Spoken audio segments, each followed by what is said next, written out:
কি রে, তোর না পরীক্ষা? তুই মনোযোগ দিয়ে বই পড়বি না? মনোযোগ দিয়ে বই পড়তেছিস না কেন?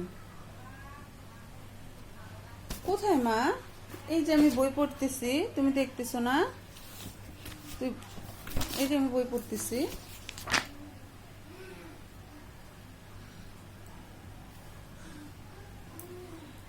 ও, তুই বই পড়তেছিস? আমি তো দেখতেছি তুই মোবাইল চাপতেছিস। কোথায় মা? আমি তো মোবাইল চাপতেছি না মা। আমি তো মনোযোগ দিয়ে বই পড়তেছি। আমি কি এখন আগের মতন ছোট আছি? মনোযোগ দিয়ে বই পড়বো না? আমি এখন অনেক বড় হয়ে গেছি। এখন আমি মনোযোগ দিয়ে বই পড়ি।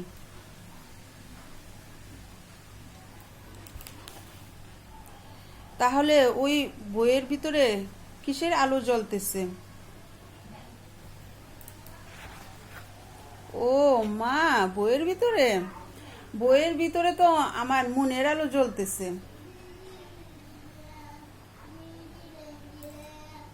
আহ, এটা কি বলে মেয়ে?